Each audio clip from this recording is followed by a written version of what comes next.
Hey guys, welcome back to the channel. As many of you have noted, I did in fact change the channel name, so that part is taken care of.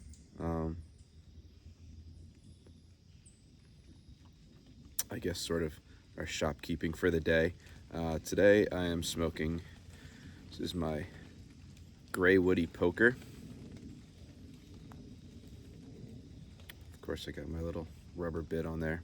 This one's got the stem on this one gets pretty small, so adding the extra size from the rubber bit is kind of helpful on this one, but it smokes really nicely. So this is, again, it's a gray woody poker. It's got some pretty cool sandblast work on it.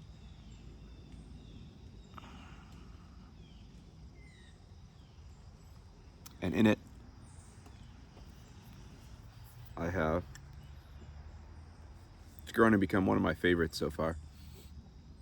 Some good old Burley Morning Pipe.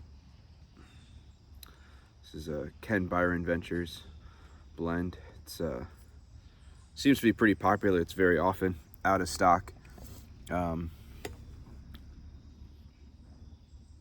think there's maybe 4 ounces in that jar, and then I just noticed it was back in stock, so I ordered another 4.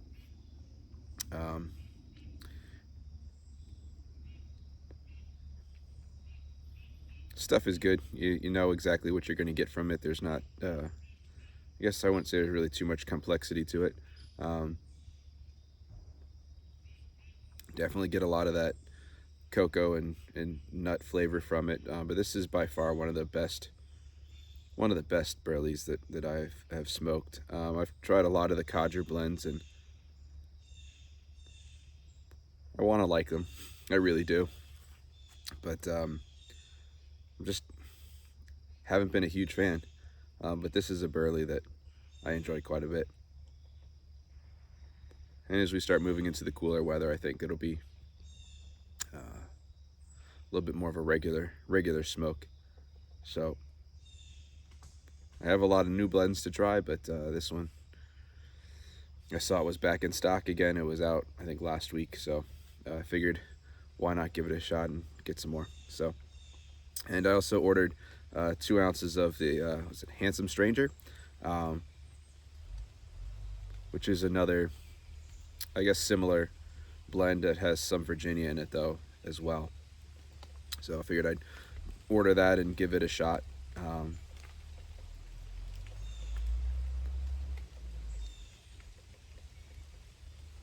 So I hope you guys are all doing well. As you can see behind me, fall is still happening. This time of year in the Northeast is absolutely beautiful.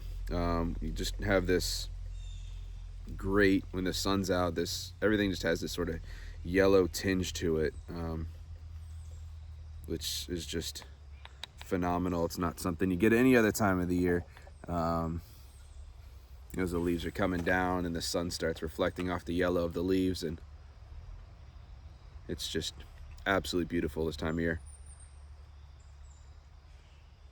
Woke up to a thunderstorm this morning. That was unexpected, but the day seems to be turning around nicely. So I'm one of those people that absolutely loves the sound of thunder, especially thunder and rain when you're trying to sleep is one of my favorites. Unfortunately, I was about to get up for the day, but hey, it was still nice. It's been very, very dry here lately, so a little bit of rain, a good thing. So one of the things I've been thinking about that I wanted to start doing as we again head towards the cooler weather of the winter. I know a lot of us spend increasing amounts of time inside when it starts getting really cold outside. And I do a lot of reading throughout the year. A lot of it's through audiobook. I listen to audiobooks when I'm at work, when I'm driving for the most part.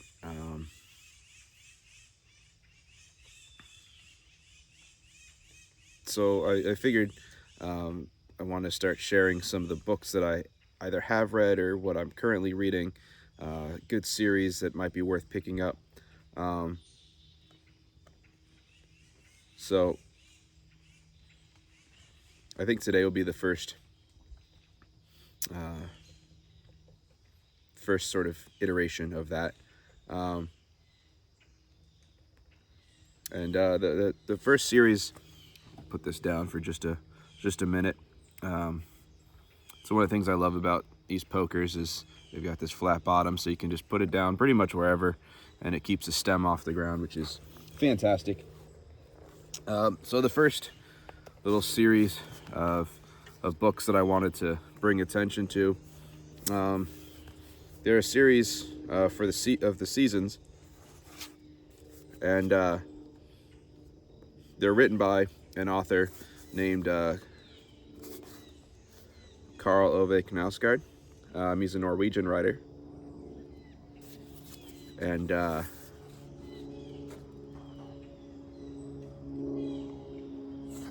he's I would say he's probably most well known for, I guess you could call it a semi-fictionalized autobiography series. It's 6 books called My Struggle. Um, and It's kind of 6 books about his life, which upon reflection doesn't sound all that interesting. The first book is sort of a bigger summary. It kind of encompasses his relationship with his dad. And that sparked a lot of controversy when it came out, because it does not paint his father in a very positive portrait, shall we say. And so his dad's family was very against that book coming out. And it's kind of went on into a 6-book series, starting from going from his early life through those awkward teen years and into adulthood.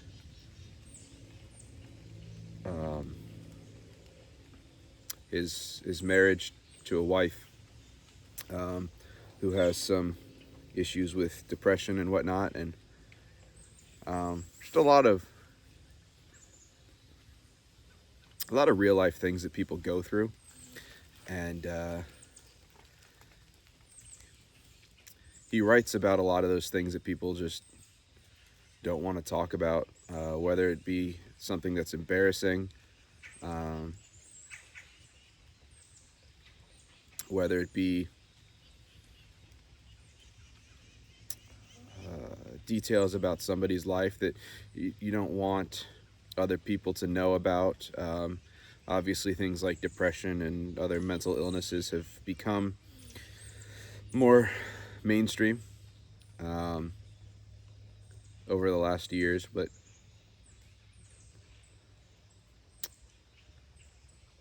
his writing style is just phenomenal. It frames things in a way that is just absolutely phenomenal. It helps you appreciate a lot of those small, silly, ridiculous things in life. So this series, there's one for each season of the year. And he wrote this series kind of as a journal to his, at the time, unborn daughter. So just a couple of quick things I wanted to point out.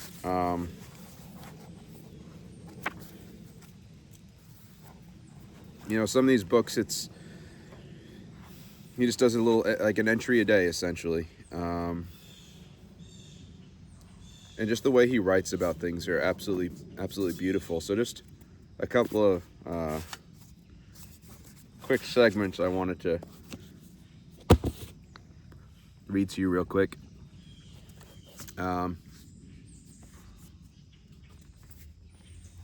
So the first one is from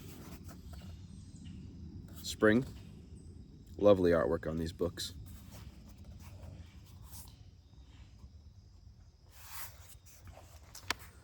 And this section, briefly, real quick, is just it's an interesting take on the idea of self-deception. So I'll just start here. I'm sort of taking this out of context, but it's what I highlighted here when I read through this book. It was the part that really jumped out to me the most. This is why I wrote that self-deception is the most human thing of all. Self-deception isn't a lie, it's a survival mechanism. You too will deceive yourself. It's just a question of to what degree, and the only advice I can give you is to try to remember that others may see and experience the same things as you in an entirely different way, and that you have as much right to your viewpoint as they do. But it is difficult. It may be the most difficult thing of all, because it's just as important to you to be true to yourself, to hold on to your beliefs, and think your own thoughts, not other people's. It is so easy to walk into one picture of reality and then let that picture sway you, even though on certain points it goes against what you really feel, experience, and believe. What do you do then? The easiest thing is to adjust your feelings, experiences, and thoughts for a picture of reality that is both simpler and more pleasant to relate to than reality itself. This brings us back to self-deception, the most human thing of all. And perhaps the following is nothing but self-deception. The easy life is nothing to aspire to. The easy choice is never the worthiest solution. Only the difficult life is a life worth living. I don't know, but that's how I think it is. What would seem to contradict this is that I wish you and your siblings simple, easy, long, and happy lives. So again, this is a letter to his unborn daughter. Again, it's such a simple concept, seemingly, but as he mentions, it's incredibly complex. Self-deception is certainly something that we see being pretty rampant in the world today, and especially here. I say this living in the United States, but the polarization. Come on. The extreme polarization that's going on in this country. And, we look at a topic, a subject, and we wonder, we're so sure about our feelings on things, and we look at somebody on the other side of the aisle, or however you want to phrase it, and they see things differently than us, and we can't wrap our mind around how it is that they could actually feel that or believe that. We think that they're dumb, that they're an idiot, that they're whatever. And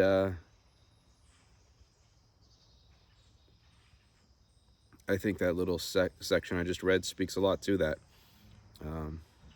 We are all living the same reality, but the way we interpret things, the way we see it, what we tell ourselves about it, it can turn the same reality into drastically different things. And along those same lines, or similar lines, this is from Autumn, of course, very seasonally appropriate now. And again, absolutely beautiful artwork.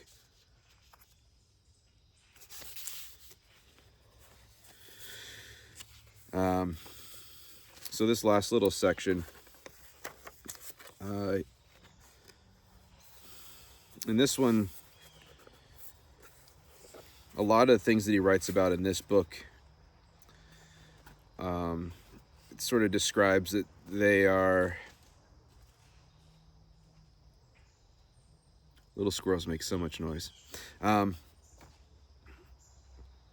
They're written to kind of let his daughter know how things are now at the time that he's writing, or at the time when he was writing this book, to give her some frame of reference for when she's older, what life was kind of like at the time, around the time that she would be born. And so in this, he's looking at, the author's looking at a book called People of the 20th Century, and it's images of people. He's looking at a section of groups of people around the time of World War I. And there's no names listed for the people, but he's writing about his feelings looking at these people's faces, what he gets from them just by simply looking at their faces, not knowing anything about their lives. He writes, "Many of the peasant faces are coarse. The older they are, the coarser they look. This must be because they have spent their lives outdoors, beneath the sun, in the wind, the rain, and the cold. Many have a dogged air about them, as if they are used to rejecting what comes their way or enduring it. Many of the faces of even young men and women, otherwise smooth and untouched by the hand of life, have this look about them. The contrast with the faces of those who lead the other kinds of lives, such as industrial magnate or the artist painter, is striking. These faces are not coarse but refined, and not dogged but open. The thought comes easily that they must also be different on the inside, that human nature is the same in all people, but that the lives we lead cause it to flow through us in different ways, that emotions, thoughts, and notions open up and are compressed in different places, depending on where and how they encounter resistance." So again, kind of highlighting through physical appearances of looking at unknown people, but how we're all experiencing life at the same time in the same place, both drastically different experiences, which leads to, again, like we just talked about, differences in thoughts and opinions.